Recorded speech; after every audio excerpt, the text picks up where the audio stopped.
আমরা যে সংখ্যা পদ্ধতিগুলো জানি ডেসিমাল, বাইনারি, অক্টাল, হেক্সাডেসিমাল, এই সংখ্যা পদ্ধতিগুলোর ভিতর কিভাবে রূপান্তর করতে পারি বা কত প্রকারের রূপান্তর হতে পারে সেই বিষয়টি আজকে আমি দেখাবো। অবশ্যই আমি এই ভিডিওতে রূপান্তর করে দেখাবো না, জাস্ট কত ধরনের রূপান্তর হতে পারে সেই জিনিসটি দেখাবো। আপনি যদি একটি ডেসিমাল সংখ্যা পদ্ধতি নেন, এই ডেসিমাল থেকে কিন্তু আপনি বাইনারিতে যেতে পারেন, অক্টালে যেতে পারেন, হেক্সাডেসিমালে যেতে পারেন। আপনি যে ডেসিমাল থেকে বাইনারিতে গেলেন, ঠিক বাইনারি থেকেও কিন্তু আবার ডেসিমালে আসতে পারেন। আবার আপনি যখন ডেসিমাল থেকে অক্টালে যাবেন, অক্টাল থেকে ঠিক উল্টোভাবে কিন্তু আপনি আবার ডেসিমালে আসতে পারবেন অক্টাল থেকে। আবার যদি ডেসিমাল থেকে হেক্সাডেসিমালে যান, তাহলে কিন্তু হেক্সাডেসিমাল থেকেও আবার ডেসিমালে ফিরে আসতে পারবেন। ঠিক এরকমভাবে এই প্রথমটা থেকে এই তিনটাতে যেতে পারি, আবার এই তিনটা থেকে এই প্রথমটাতে আসতে পারি। ঠিক অনুরূপভাবে আবার বাইনারি থেকে এই দুইটাতে যেতে পারি, আবার এই দুইটা থেকে বাইনারিতে আসতে পারি। দেখুন আগের জায়গাতে কিন্তু আমি এই বাইনারিতে কিন্তু ওই জায়গা থেকেও ফিরে এসেছি।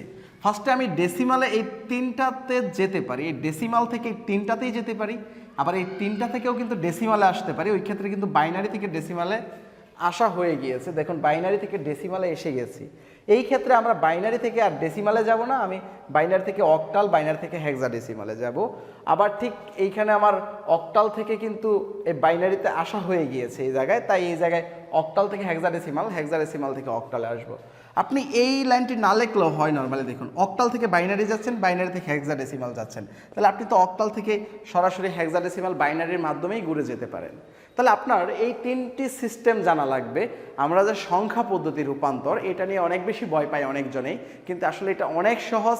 আপনি যদি এই তিনটা জিনিস মনে রাখতে পারেন, ডেসিমাল থেকে কোথায় কোথায় যাচ্ছি, আবার ডেসিমালে কোথা থেকে ফিরে আসতেছি, এবং বাইনারি থেকে কোথায় যাচ্ছি, এবং বাইনারি থেকে কোথায় থেকে কিভাবে ফিরে আসতেছি, এই তিনটি প্রসেস করার জন্য আমরা ডেসিমাল থেকে যখন এই প্রসেসটিতে যাব, ডেসিমাল থেকে যখন আমি বাইনারি, অক্টাল, হেক্সাডেসিমাল যাব, তখন আমি একটি প্রসেসের মাধ্যমে যাব।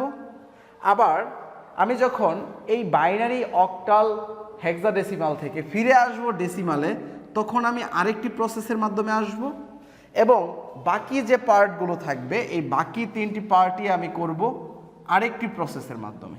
তাহলে এই তিনটি প্রসেস কি সেটা আমি একটু বলি। ফার্স্টেই আমরা যে প্রসেসের মাধ্যমে আসব সেটা হবে ভাগগুণ পদ্ধতি, এবং আমরা এই দিক থেকে এই দিকে যেটা আসব সেটা আসবো পাওয়ার পদ্ধতিতে, এবং আমরা এইটার যা কাজ করব টোটাল এটা হবে রূপান্তর পদ্ধতিতে। তাহলে দেখুন তো আমরা ভাগগুণ পদ্ধতি কয়টা প্রসেস করব, ডেসিমাল থেকে এই তিনটা প্রসেস করব ভাগগুণ পদ্ধতিতে, এবং এই তিনটা থেকে আবার যখন আসব তখন পাওয়ার পদ্ধতিতে। তাহলে 6টা প্রসেস আমার ভাগগুণ এবং পাওয়ার পদ্ধতিতে শেষ। এখন দেখুন এইখানে কিন্তু 6টা, এদিকে যাচ্ছি 2বার, আসতেছি 2বার, 4বার, এটা থেকে যাচ্ছি একদিকে আবার আসতেছি আরেকদিকে, তাহলে কয়বার হলো? 6বার। এই 6টাই করব আমরা রূপান্তর পদ্ধতিতে। তাহলে আমি তিনটি পদ্ধতি ধীরে ধীরে সবগুলো পদ্ধতি দেখাবো। আপনারা অবশ্যই আমার ইউটিউব চ্যানেলের প্লে লিস্ট থেকে ভিডিওগুলো দেখবেন। আমরা ফার্স্টেই ভাগগুণ পদ্ধতি দেখব, দেন আমরা পাওয়ার পদ্ধতিতে আসব, তারপর আমরা রূপান্তর পদ্ধতিতে চলে যাব।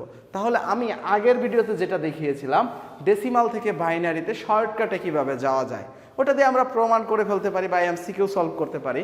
কিন্তু এখন আমি পরবর্তীতে এদের বিস্তারিত দেখাবো যে আমরা লং প্রসেসে কিভাবে যেতে পারি।